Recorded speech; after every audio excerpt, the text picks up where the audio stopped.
हर गुजरता दिन इम्तिहान का और कठिन होता जा रहा है। सोनम वांगचुक सर पूछ रहे हैं, क्या कोई साथ आ रहा है? मेरे दोस्तों, सोनम वांगचुक जी जैसा सितारा जो पिछले 16-17 दिन से ज़्यादा जंतर मंतर पर भूखे स्ट्राइक पर खड़े हैं, लेकिन सरकार उनके लिए पूछ नहीं रही है।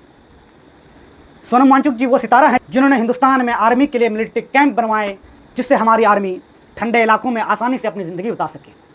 बच्चों को पढ़ने के लिए नए नए तरह के स्कूल्स बनाए, जो समाज को सुधार करने के लिए कई तरह के प्रयास किए, जो इन्वायरमेंट को बचाने के लिए न जाने कितने जद्दोजहद किए, कितने महीने जेल झेले। और वो इंसान आज हिंदुस्तान में बच्चों के भविष्य को लेकर चिंतित है, उसके लिए प्रोटेस्ट कर रहा है।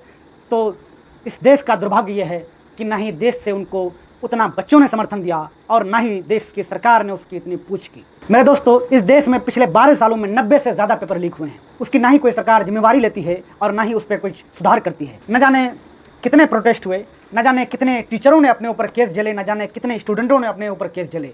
अंजाम लेकिन ये निकला कि जो सुधार होना था उसमें कोई बदलाव नहीं हुआ।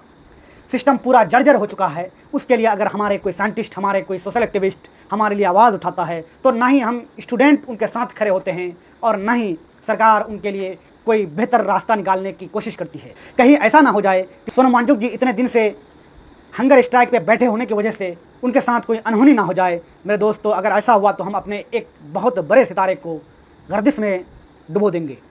इसलिए हम सब की ये कोशिश होनी चाहिए कि हम सब मिलकर आवाज़ में आवाज़ मिलाएं सोनम वांगचुक सर के साथ, ताकि अगर मीडिया जो ना भी दिखाती हो तो हमारी आवाज़ इतनी एम्पलीफाई हो, तो हमारी आवाज़ सरकार के कानों तक पहुँचे और संसद तक पहुँचे। जिस देश में किसान मर रहे हों, जिस देश में छात्र मर रहे हों, जिस देश में परीक्षाएँ लीक हो जाती हो, जिस देश में खाना 2 नंबर के मिलते हों, जिस देश में फर्जी डॉक्टर बनाए जाते हों, जिस देश में फर्जी इंजीनियर बनाए जाते हो, जिस देश में 2 नंबर के धंधों से सड़कें बनाई जाती हो, 2 नंबर के धंधे से पुलिया बनाई जाती हो, उस देश में न जाने हज़ारों लोग, लाखों लोग हर साल इसी करप्शन की वजह से, इसी सिस्टम की लाचारी की वजह से मर जाते हैं और उनकी परिवार वाले पर पूरे ज़िंदगी का सदमा लगा रह जाता है।